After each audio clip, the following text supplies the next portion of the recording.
Okay, ಈ ವಿಡಿಯೋದಲ್ಲಿ ನಾವೇನು ಮಾಡೋಣ ಅಂತಂದರೆ ನಿಮ್ಮ 3ನೇ ಚಾಪ್ಟರ್ನ ಕೊನೆಯ ಒಂದು ಕಾನ್ಸೆಪ್ಟ್ ಆದಂತಹ ಭಾರತ ದೇಶದಲ್ಲಿ ಬ್ರಿಟಿಷರು ಜಾರಿಗೆ ತಂದಂತಹ 1935ರ ಒಂದು ಸರ್ಕಾರ ಕಾಯ್ದೆ ಬಗ್ಗೆ ಈ ಒಂದು ಕ್ಲಾಸಲ್ಲಿ ನಾವೇನು ಮಾಡೋಣ ಅಂತಂದರೆ ನೋಡ್ತಾ ಬರೋಣ.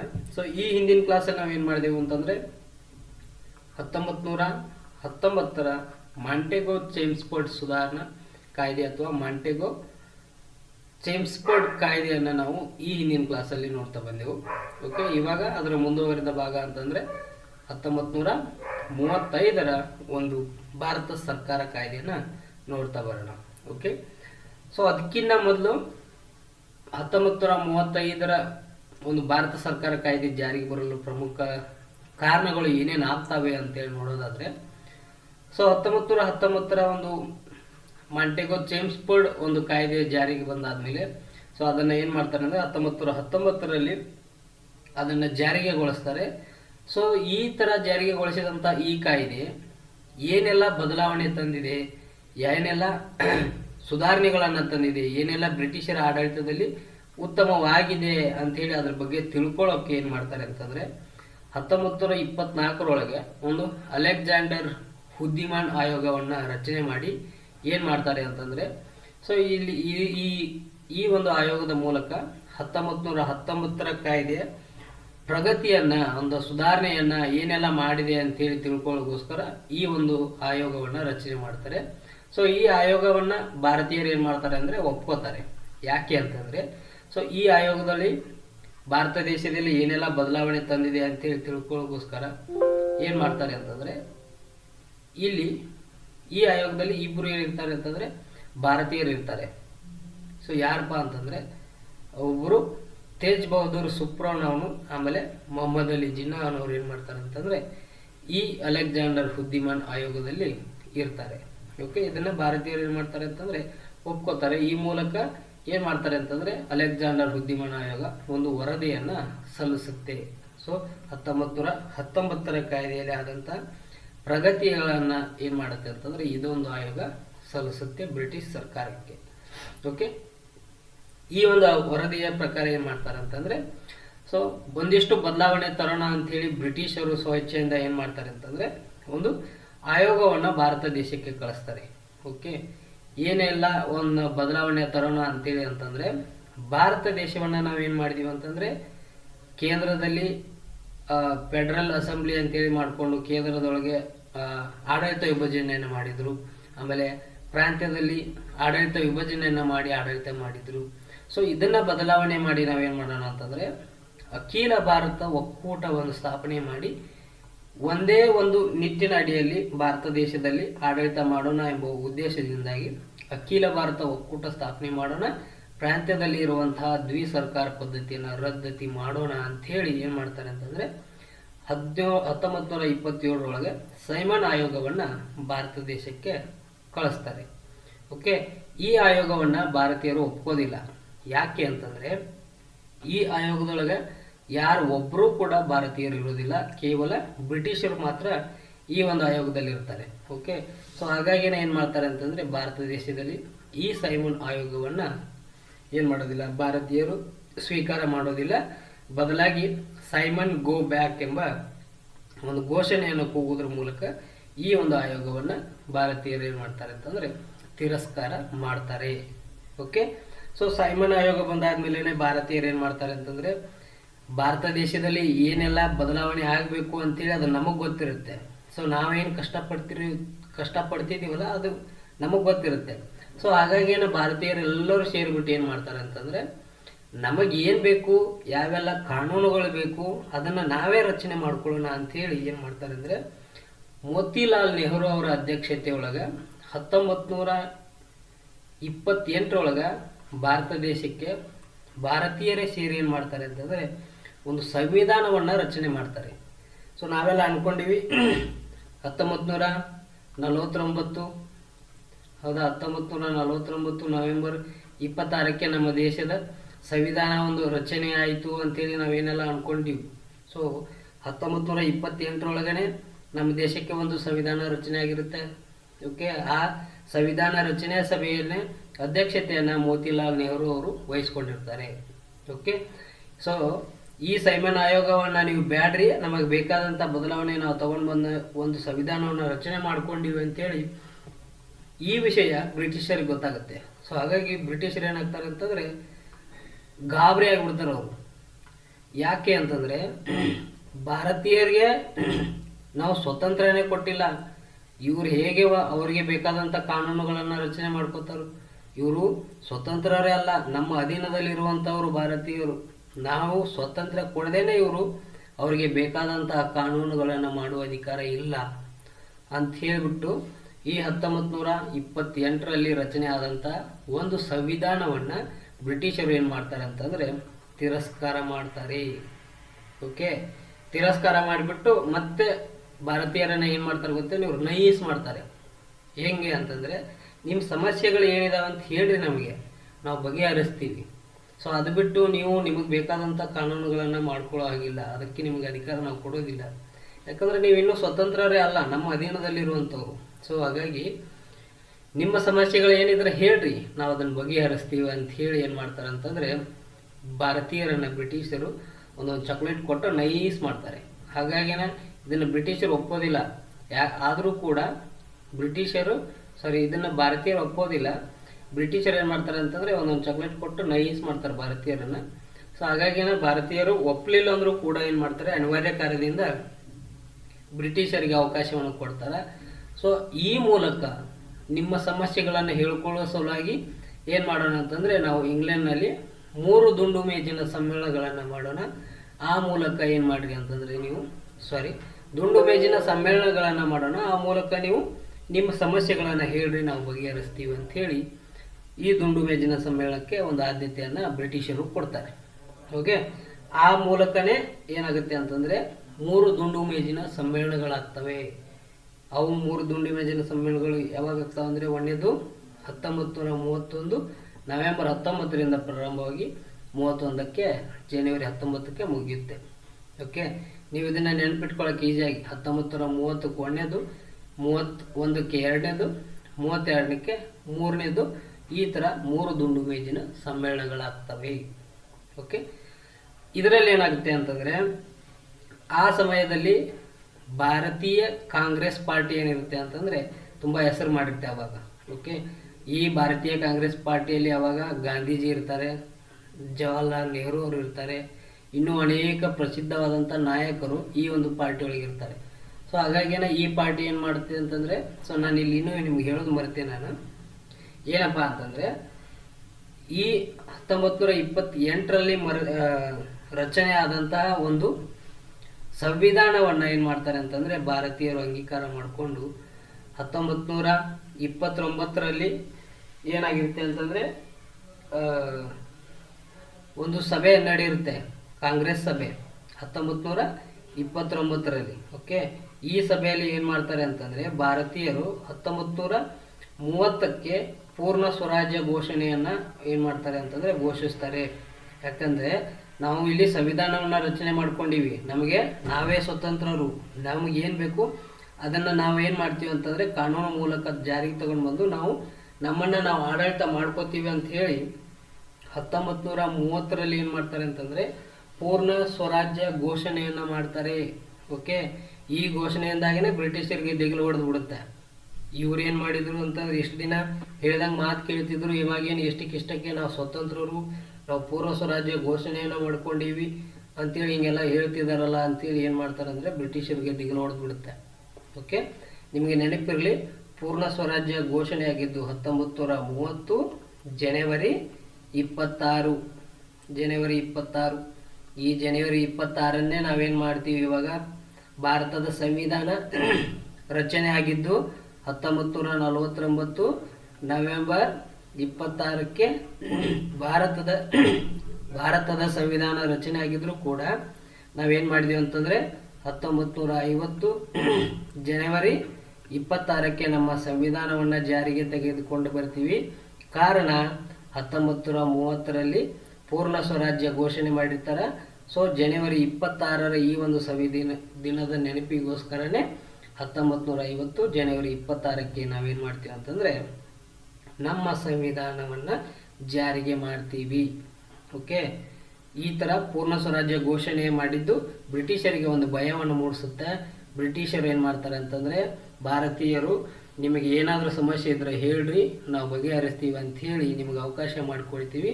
ನೀವೇನು ಮಾಡಿರಿ ಅಂತಂದರೆ, ಲಂಡನ್ನಲ್ಲಿ ನಾವು ನಿಮಗೆ ದುಂಡು ಮೇಜಿನ ಸಮ್ಮೇಳನವನ್ನು ಮಾಡ್ತೀವಿ, ನೀವು ಅಲ್ಲಿ ಬಂದು ನಿಮ್ಮ ಸಮಸ್ಯೆಯನ್ನು ಬಗೆಹರಿಸ್ರಿ, ನಿಮ್ಮ ಸಮಸ್ಯೆಗಳನ್ನು ಕೇಳ್ರಿ ಅಂಥೇಳಿ ಅವಕಾಶ ಮಾಡಿಕೊಡ್ತಾರೆ. ಆ ಮೂಲಕ ದುಂಡು ಮೇಜಿನ ಸಮ್ಮೇಳನಗಳು 3 ಆಗ್ತವೆ. 1ನೇ ಸಮ್ಮೇಳನ 1930, 2ನೇದು 1931, 3ನೇದು 1932. ಈ ಥರ 3 ಸಮ್ಮೇಳನಗಳಾಗ್ತವೆ.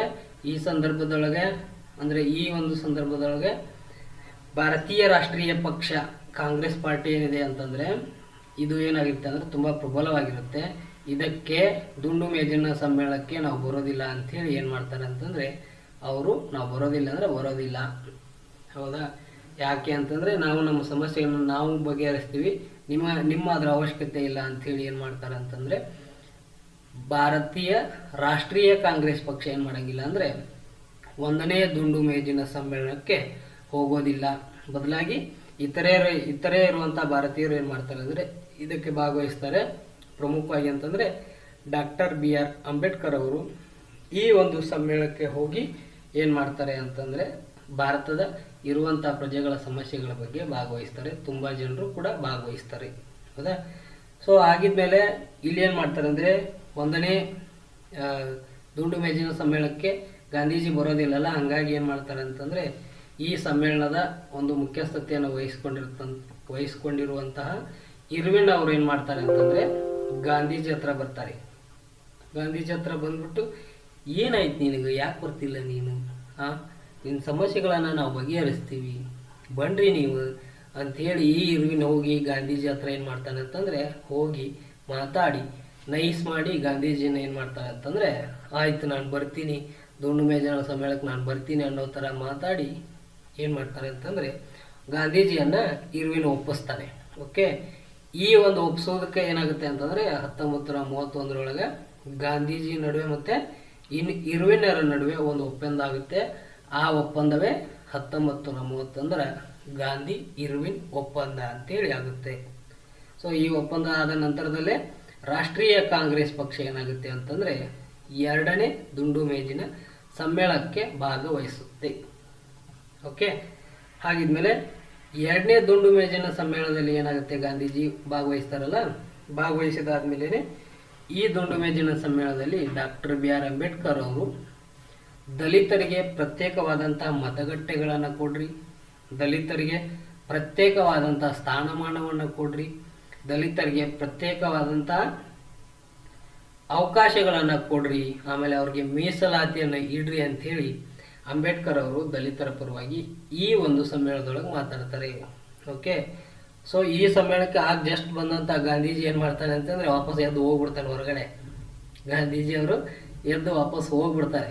ಯಾಕೆ ಅಂತಂದರೆ, ಈ ಒಂದು ಸಮ್ಮೇಳನ ಏನು ಮಾಡ್ತಾ ಇದೆ ಅಂತಂದರೆ, ನೀವೇನು ಮಾಡ್ತಿದ್ದೀರಿ, ಮತೀಯ ಅಂದರೆ ಭೇದ ಭಾವ ಮಾಡ್ತಿದ್ದೀರಿ, ನೀವೇನು ಮಾಡ್ತೀರಿ, ಕೋಮುವಾದ ಮಾಡ್ತಿದ್ದೀರಿ, ಭೇದ ಭಾವ ಮಾಡ್ತಿದ್ದೀರಿ, ನಮ್ಮ ದೇಶದವರನ್ನೇ ಒಡೆಯೋದಕ್ಕೆ ನೋಡಾಕತ್ತೀರಿ ನೀವು ಅಂತೇಳಿ ಗಾಂಧೀಜಿ ಮತ್ತೆ ಈ ಒಂದು ಸಮ್ಮೇಳನದಿಂದ ಎದ್ದು ಹೊರಗೋಡಿಬಿಡ್ತಾರೆ. ನಾನು ಒಲ್ಲೆ ನಿಮ್ಮ ಸಾಹಸ ಬೇಡ ನನಗಂತೇಳಿ. ಓಕೆ, ಸೊ ಇದರಿಂದ ಏನಾಗುತ್ತೆ ಅಂತಂದರೆ, ಭಾರತೀಯ ಪ್ರಜೆಗಳನ್ನು ನೀವು ಏನು ಮಾಡ್ತಿದ್ರಿ, ಮಾಡ್ತಿದ್ರಿ ಅಂಥೇಳಿ ಗಾಂಧೀಜಿ ವಾದ ಮಾಡಿದರೆ, ಅಂಬೇಡ್ಕರ್ ಅವರು ನಾವು ನಮ್ಮತನವನ್ನು ಉಳಿಸ್ಕೋಬೇಕು, ನಮಗೂ ಕೂಡ ಎಲ್ಲದರಲ್ಲಿ ಅವಕಾಶ ಆಗಬೇಕು ಅಂತೇಳಿ ಗಾಂಧೀಜಿ ಅವರು ಈ ಒಂದು ಸಮ್ಮೇಳನದೊಳಗೆ ಏನು ಮಾಡ್ತಾರೆ ಅಂತಂದರೆ ವಾದ ಮಾಡ್ತಾರೆ. ಸೊ ಗಾಂಧೀಜಿ ಮತ್ತು ಅಂಬೇಡ್ಕರ್ ನಡುವೆ ಆದಂಥ ಈ ಭಿನ್ನಾಭಿಪ್ರಾಯವನ್ನು ಹೋಗಲಾಡಿಸಲು ಏನು ಮಾಡ್ತಾರೆ ಅಂತಂದರೆ, ಗಾಂಧೀಜಿ ಮತ್ತು ಅಂಬೇಡ್ಕರ್ ನಡುವೆ ಒಂದು ಒಪ್ಪಂದ ಆಗುತ್ತೆ. ಆ ಒಪ್ಪಂದದ ಪ್ರಕಾರ ದಲಿತರಿಗೆ ಪ್ರತ್ಯೇಕ ಸ್ಥಾನಮಾನ, ಆಮೇಲೆ ಪ್ರತ್ಯೇಕವಾಗಿ ಏನೂ ಕೊಡೋದಿಲ್ಲ. ಏನು ಮಾಡೋಣ ಅಂದರೆ, ಭಾರತೀಯರೆಲ್ಲರೂ ಸೇರಿ ಯಾವ ರೀತಿ ಮತಗಟ್ಟೆ ಇರುತ್ತಲ್ಲ, ಸೊ ಅದೇ ಥರ ದಲಿತರು ಕೂಡ ಅದಕ್ಕೆ ಅವಕಾಶ ಇರುತ್ತೆ, ಆದರೆ ಪ್ರತ್ಯೇಕವಾಗಿ ಕೊಡೋದಿಲ್ಲ ಅಂತ ಹೇಳಿ ಏನು ಮಾಡ್ತಾರೆ ಅಂತಂದರೆ, ಗಾಂಧಿ ಮತ್ತು BR ಅಂಬೇಡ್ಕರ್ ಅವರ ನಡುವೆ ಆದಂಥ ಒಂದು ಒಪ್ಪಂದ ಆಗುತ್ತೆ. ಅದೇ ಪೂನಾ ಒಪ್ಪಂದ. ಯಾವಾಗುತ್ತೆ ಅಂದರೆ 1932 ಸೆಪ್ಟೆಂಬರ್ 24 ಏನಾಗುತ್ತೆ ಅಂದರೆ, ಗಾಂಧಿ ಮತ್ತು ಅಂಬೇಡ್ಕರ್ ಅವರ ನಡುವೆ ಒಂದು ಒಪ್ಪಂದ ಆಗುತ್ತೆ. ಸೊ ಈ ಒಪ್ಪಂದವನ್ನು ಅಂಬೇಡ್ಕರ್ ಅವರು ತುಂಬ ಬೇಸರ ಮಾಡಿಕೊಂಡು ಒಪ್ಕೊತಾರೆ. ಯಾಕೆ ಅಂತಂದರೆ ಇದೊಂದು ತುಂಬ ಅವಕಾಶ ಆಗಿರುತ್ತೆ ದಲಿತರ ಒಂದು ಏಳಿಗೆಗೋಸ್ಕರ, ದಲಿತರ ಒಂದು ಸ್ಥಾನಮಾನಕ್ಕೋಸ್ಕರ. ಸೊ ಆದರೂ ಕೂಡ ಇದು ಬೇಡ ಅಂಥೇಳಿ ಏನಾಗ್ತಾ ಇದೆ ಅಂದರೆ ಅಂಬೇಡ್ಕರ್ ಅವರು ಮನಸ್ಸಿಲ್ದೇನೂ ಕೂಡ ಇದ್ರ ಬಗ್ಗೆ ಒಪ್ಕೋತಾರೆ. ಓಕೆ, ಇದು 2ನೇ ದುಂಡು ಮೇಜಿನ ಸಮ್ಮೇಳನ ಆಗುತ್ತೆ. ಆಮೇಲೆ 3ನೇ ದುಂಡು ಮೇಜಿನ ಸಮ್ಮೇಳನಕ್ಕೆ ಭಾರತೀಯರಿಗೆ ಅವಕಾಶವನ್ನು ಕೊಡ್ತಾರೆ ಅವರ ಸಮಸ್ಯೆಯನ್ನು ಹೇಳಿಕೊಳ್ಳುವ ಸಲುವಾಗಿ.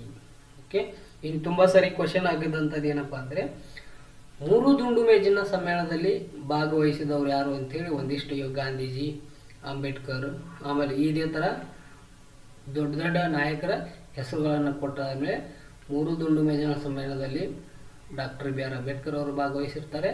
ಆಮೇಲೆ ಕರ್ನಾಟಕದಿಂದ 3 ದುಂಡು ಮೇಜಿನ ಸಮ್ಮೇಳನದಲ್ಲಿ ಭಾಗವಹಿಸಿದವರು ಒಬ್ಬರಾಗಿರ್ತಾರೆ, ಸರ್ ಮಿರ್ಜಾ ಇಸ್ಮಾಯಿಲ್ ಅವರು. ಇಷ್ಟೇನಾಗುತ್ತೆ ಅಂತಂದರೆ 1935ರ ಒಂದು ಕಾಯ್ದೆ ಜಾರಿಗೆ ಬರಲು ಕಾರಣ ಆಗುತ್ತೆ. ಓಕೆ, ಇಷ್ಟು ನಿಮ್ಮ 1935ರ ಸರ್ಕಾರ ಕಾಯ್ದೆಯ ಜಾರಿಗೆ ಆಗಲು ಕಾರಣ ಆಗುತ್ತೆ. ಸೊ ಇದನ್ನೆಲ್ಲ ಬದಲಾವಣೆಯನ್ನು ನೋಡಿಕೊಂಡು 1935ರಲ್ಲಿ ಭಾರತ ಸರ್ಕಾರ ಕಾಯ್ದೆಯನ್ನು ಬ್ರಿಟಿಷರು ಜಾರಿಗೆ ತಗೊಂಡು ಬರ್ತಾರೆ. ಸೊ ಈ ಕಾಯ್ದೆ ಅಡಿಯಲ್ಲಿ 321 ಸೆಕ್ಷನ್ಗಳಿದ್ದಾವೆ, 10 ಅನುಸೂಚಿಗಳಿದ್ದಾವೆ. ಸೊ ಈ ಒಂದು 1935ರ ಭಾರತ ಸರ್ಕಾರ ಕಾಯ್ದೆಯನ್ನು ಭಾರತದ ಸಂವಿಧಾನದ ನೀಲಿ ನಕ್ಷೆ ಅಂತೇಳಿ ಕರೀತಾರೆ. Blue print of Indian constitution ಅಂತೇಳಿ ಕರೀತಾರೆ. ಸೊ ಯಾಕೆ ಇದನ್ನು ನೀಲಿ ನಕ್ಷೆ ಅಂತೇಳಿ ಕರೀತಾರೆ ಅಂತಂದರೆ ಈ 1935ರ ಒಂದು ಸಂವಿಧಾನದ ಕಾಯ್ದೆ ಏನಿದೆಯಲ್ಲ, ಇದರ ಅಡಿಯಲ್ಲಿರುವಂಥ ಶೇಕಡ 70% ಏನಾಗಿದ್ದಾವೆ ಅಂತಂದರೆ ನಮ್ಮ ಪ್ರಸ್ತುತದಲ್ಲಿ ಇರುವಂಥ ಸಂವಿಧಾನದಲ್ಲಿ ಇದ್ದಾವೆ.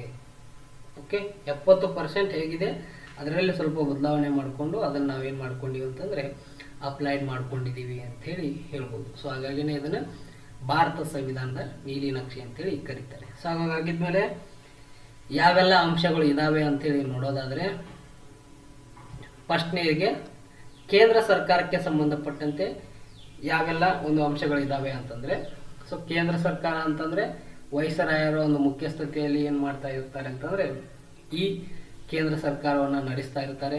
ಪ್ರಸ್ತುತ ಅವಾಗ ವೈಸರಾಯ ಇದ್ದ, ಇವಾಗ ರಾಷ್ಟ್ರಪತಿ ಹೇಗೋ ಅವಾಗ ವೈಸರಾಯ ಆಗಿದ್ದ. ಓಕೆ, ಹಾಗಿದ್ಮೇಲೆ ಫಸ್ಟ್ ಏನಾಗಿತ್ತು ಅಂತಂದರೆ 1927ರ ಒಂದು ಸೈಮನ್ ಆಯೋಗ ಏನು ಯಾವುದಕ್ಕೆ ಆದ್ಯತೆ ಕೊಟ್ಟಿತ್ತು ಅಂದರೆ ಅಖಿಲ ಭಾರತ ಒಕ್ಕೂಟ ರಚನೆ ಅಂತೇಳಿ ಏನು ಹೇಳಿದೀವಲ್ಲ ನಾವು. ಸೊ ಅದರ ಬಗ್ಗೆನೇ ಏನು ಮಾಡ್ತಾರೆ ಅಂತಂದರೆ ಈ 35ರ ಕಾಯ್ದೆಯಲ್ಲಿ ಅದರ ಅಂಶಗಳನ್ನು ಬದಲಾವಣೆ ಮಾಡ್ಕೋತಾರೆ. ಅಖಿಲ ಭಾರತ ಒಕ್ಕೂಟ ರಚನೆ ಅಂತಂದರೆ ಆವಾಗಿನ ಸಂದರ್ಭದೊಳಗೆ 11 ಪ್ರಾಂತ್ಯಗಳು ಏನಾಗಿದ್ದು ಅಂತಂದರೆ ಇದ್ದು, ಅಂದರೆ ಬ್ರಿಟಿಷ್ ಪ್ರಾಂತ್ಯಗಳು ಇದ್ದು, ಆಮೇಲೆ ಹಲವಾರು ದೇಶೀಯ ಸಂಸ್ಥಾನಗಳು ಇದ್ದು. ಇವೆಲ್ಲಗಳನ್ನು ಸೇರಿಸಿ ಏನು ಮಾಡೋಣ ಅಂತಂದರೆ ಅಖಿಲ ಭಾರತ ಒಕ್ಕೂಟ ರಚನೆಯನ್ನು ಮಾಡೋಣ. ಈ ಒಕ್ಕೂಟ ರಚನೆಯಲ್ಲಿ ಅಂತಂದರೆ ಎಲ್ಲರಿಗೂ ಸಂಬಂಧ ಬರುವ ಹಾಗೆಯೇ ಕಾನೂನುಗಳನ್ನು ರಚನೆ ಮಾಡಿ ಆಡಳಿತ ಮಾಡೋಣ ಅಂಥೇಳಿ ಏನು ಮಾಡ್ತಾರೆ ಅಂದರೆ ಅಖಿಲ ಭಾರತ ಒಕ್ಕೂಟ ರಚನೆಗೆ ಆದ್ಯತೆಯನ್ನು ಕೊಡ್ತಾರೆ. ಓಕೆ, ಸೊ ಇದರಲ್ಲಿ ಏನಾಗುತ್ತೆ ಅಂತಂದರೆ ಇದನ್ನು ರಚನೆ ಮಾಡುವ ಸಲುವಾಗಿ ಒಂದಿಷ್ಟು ನಿಯಮಾವಳಿಗಳನ್ನು ತಗೊಂಡು ಬರ್ತಾರೆ. ಏನಪ್ಪ ಅಂತಂದರೆ ಬ್ರಿಟಿಷ್ ಪ್ರಾಂತ್ಯಗಳು ಏನು ಮಾಡಬೇಕಾಗಿತ್ತು, ಕಡ್ಡಾಯವಾಗಿ ಈ ಒಕ್ಕೂಟಕ್ಕೆ ಸೇರಲೇಬೇಕಾಗಿತ್ತು. ಅವರಿಗೆ ಯಾವುದೇ ರೀತಿಯಾದಂಥ ಸ್ವತಂತ್ರ ಇರಲಿಲ್ಲ, ಬದಲಾವಣೆಗೂ ಕೂಡ ಅವರಿಗೆ ಅವಕಾಶ ಇರಲಿಲ್ಲ. ಕಡ್ಡಾಯವಾಗಿ ಏನು ಮಾಡಬೇಕಾಗಿತ್ತು, ಸೇರಲೇಬೇಕಾಗಿತ್ತು. ಆಮೇಲೆ ದೇಶೀಯ ರಾಜರುಗಳಿಗೆ ಏನು ಮಾಡೋಂಗಿಲ್ಲ, ಒತ್ತಾಯ ಮಾಡುವಾಗಿಲ್ಲ ನೀವು ಅಖಿಲ ಭಾರತ ಒಕ್ಕೂಟಕ್ಕೆ ಸೇರಿ ಅಂಥೇಳಿ ಒತ್ತಾಯ ಮಾಡುವಾಗಿಲ್ಲ. ಒಂದು ವೇಳೆ ಅಖಿಲ ಭಾರತ ಒಕ್ಕೂಟಕ್ಕೆ ನಾನು ಸೇರ್ಬೋದು ಅಂತೇಳಿ ರಾಜ ಅಂದ್ಕೊಂಡ್ರೆ ಅದಕ್ಕೇನು ಮಾಡಿದರು ಅಂತಂದರೆ ಅವಕಾಶವನ್ನು ಕೊಟ್ಟಿದ್ರು. ಒಂದು ಕಡ್ಡಾಯ ಏನಪ್ಪ ಅಂತಂದರೆ ನೀವು ಸೇರ್ಪಡೆಗೆ ಒಪ್ಪಂದಕ್ಕೆ ಏನು ಮಾಡಿರಿ ಅಂತಂದರೆ ಸಹಿ ಹಾಕಬೇಕು. ಸೊ ಯಾರೆಲ್ಲರೂ ಸಹಿ ಹಾಕ್ತಾರಲ್ಲ ಅವ್ರಿಗೆ ಏನು ಮಾಡ್ತಾರೆ ಅಂತಂದರೆ 50 ಜನರನ್ನು ಸ್ಟೇಟ್ ಆಫ್ ಅಸೆಂಬ್ಲಿಗೆ ಆಯ್ಕೆ ಮಾಡೋದಕ್ಕೆ ಅರ್ಹರಾಗ್ತಾರೆ. ಆ ಪ್ರಾಂತ್ಯದಿಂದ 50 ಜನರ ಸದಸ್ಯರನ್ನು ಸ್ಟೇಟ್ ಆಫ್ ಅಸೆಂಬ್ಲಿಗೆ ಆಯ್ಕೆ ಮಾಡಲು ಅರ್ಹರಾಗ್ತಾರೆ.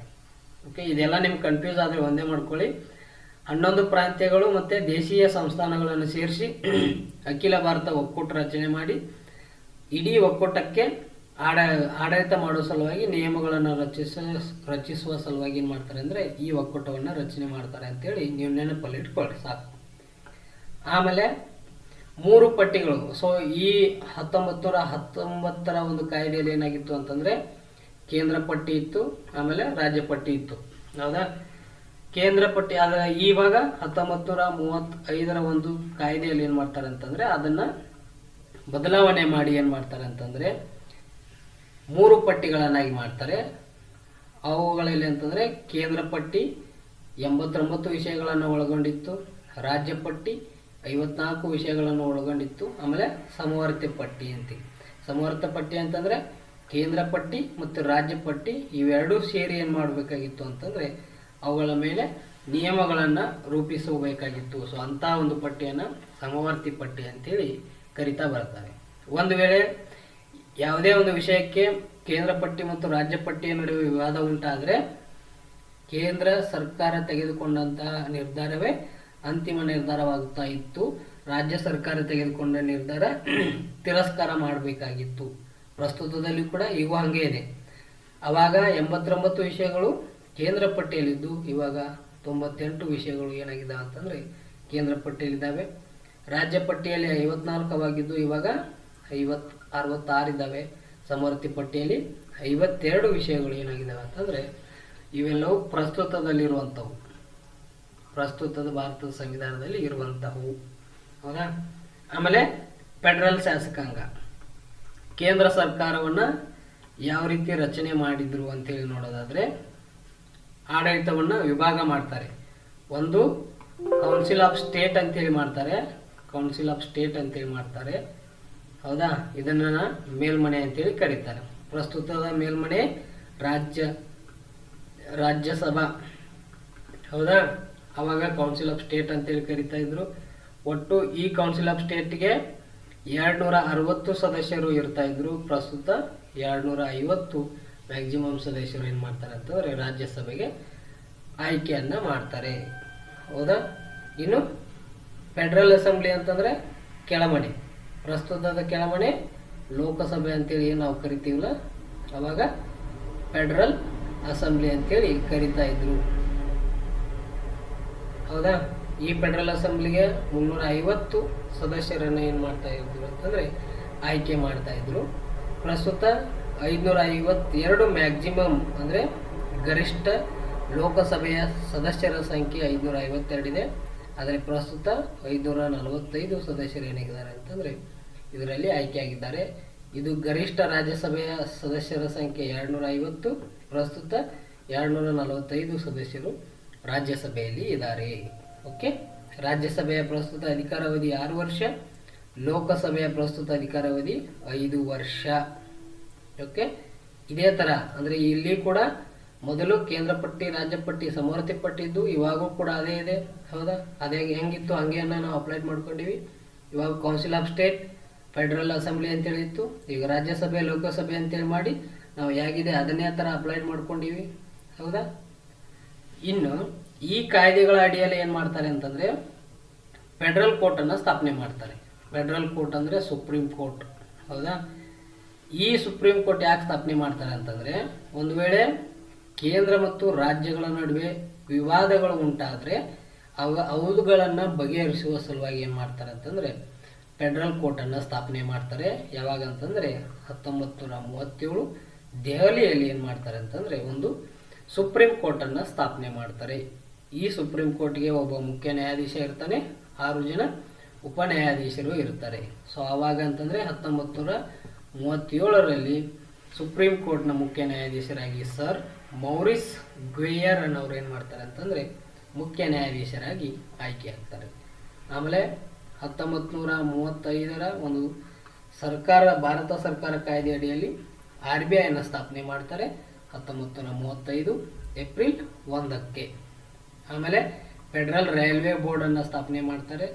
ಇದೇ ಥರ ಏನು ಮಾಡ್ತಾರೆ ಅಂತಂದರೆ 1935ರ ಕಾಯ್ದೆಯೊಳಗೆ ಕೇಂದ್ರ ಸರ್ಕಾರಕ್ಕೆ ಸಂಬಂಧಪಟ್ಟಂತೆ ಏನು ಮಾಡ್ತಾರೆ ಅಂತಂದರೆ ಬದಲಾವಣೆಗಳನ್ನು ಜಾರಿಗೆ ತಗೊಂಡು ಬರ್ತಾರೆ. ಇನ್ನೂ ಜಾಸ್ತಿ ಇದೆ ಇದು 1935ನೇ ಕಲಂ. ನಿಮಗೆ ಎಷ್ಟು ಸಾಕು ಇಷ್ಟು ನೆನಪಿಟ್ಕೊಳ್ಳೋಕ್ಕೆ. ಆಮೇಲೆ ಕೇಂದ್ರ ಸರ್ಕಾರ ಆಯಿತು. ಇನ್ನು ಪ್ರಾಂತೀಯ ಸರ್ಕಾರಕ್ಕೆ ಅಂತಂದರೆ ಆವಾಗ ನಾವು ಸೆಂಟ್ರಲ್ ಗೌರ್ಮೆಂಟ್ ಅಂತೇಳಿ ಇವಾಗ ಏನಂತ ಕರಿತೀವಲ್ಲ, ಸೊ ಅದು ಸೆಂಟ್ರಲ್ ಗೌರ್ಮೆಂಟ್ ಆದರೆ ಇದು ಸ್ಟೇಟ್ ಗೌರ್ಮೆಂಟ್ ಇದ್ದಾಗೆ ಪ್ರಾಂತೀಯ ಶಾಸಕಾಂಗ. ಸೊ ಇದನ್ನು ಏನು ಮಾಡ್ತಾರೆ ಅಂದರೆ 2 ಭಾಗ ಮಾಡ್ತಾರೆ. ಕೇಂದ್ರದಲ್ಲಿ ಏನು ಮಾಡಿದರು, ಸ್ಟೇಟ್ ಆಫ್ ಅಸೆಂಬ್ಲಿ ಮಾಡಿದರು. ಹೌದಾ, ಇಲ್ಲಿದೆ ನೋಡಿ, 2 ಮಾಡಿದರು. ಕೌನ್ಸಿಲ್ ಆಫ್ ಸ್ಟೇಟ್ ಅಂತೇಳಿ ಮಾಡಿದರು, ಆಮೇಲೆ ಫೆಡ್ರಲ್ ಅಸೆಂಬ್ಲಿ ಅಂತೇಳಿ ಮಾಡಿದರು. ಹೌದಾ, ಹಾಗೇನೆ ಏನು ಮಾಡ್ತಾರೆ ಪ್ರಾಂತೀಯದಲ್ಲಿ ಕೌನ್ಸಿಲ್ ಆಫ್ ಸ್ಟೇಟ್ ಅಂತೇಳಿ ಮಾಡಿದರು, ಲೆಜಿಸ್ಲೇಟಿವ್ ಅಸೆಂಬ್ಲಿ ಅಂತೇಳಿ ಮಾಡಿದರು. ಕೌನ್ಸಿಲ್ ಆಫ್ ಸ್ಟೇಟ್ ಅಂದರೆ ಮೇಲ್ಮನೆ, ಲೆಜಿಸ್ಲೇಟಿವ್ ಅಸೆಂಬ್ಲಿ ಅಂತಂದರೆ ಕೆಳಮನೆ.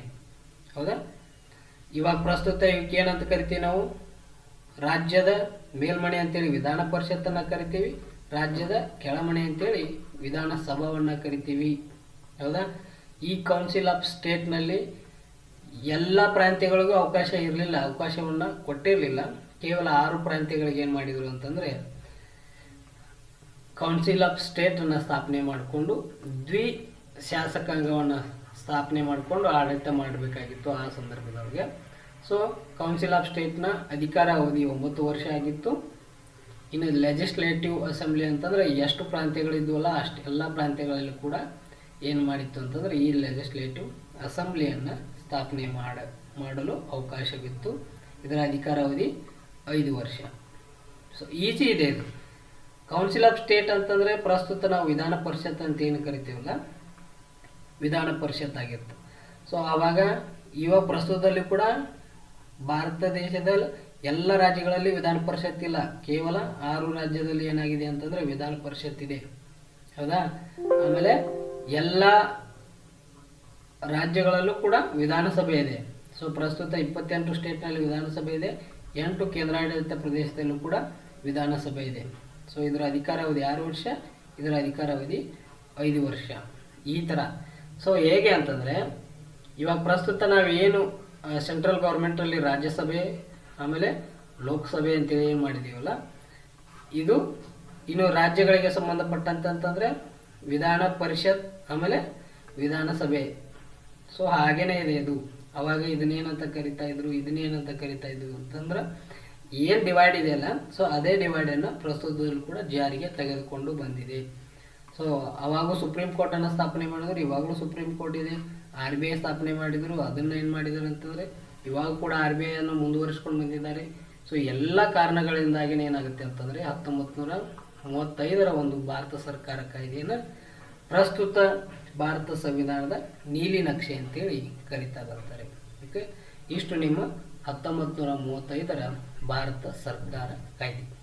ಓಕೆ, ಏನು ಮಾಡಿರಿ ಅಂತಂದರೆ ಎಲ್ಲ ಕಾಯ್ದೆಗಳನ್ನು ಒಂದೇ ದಿನ ನೀವು ಏನು ಮಾಡಿರಿ ಅಂತಂದರೆ ಎಲ್ಲ ಕ್ಲಾಸನ್ನು ಒಂದೇ ದಿನ ನೀವು ಕೇಳಿ ಅಂದರೆ ನಿಮಗೆ ಅದೇನಾಗುತ್ತೆ ಅಂದರೆ 1 by 1 ಅರ್ಥ ಆಗ್ತಾ ಬರುತ್ತೆ.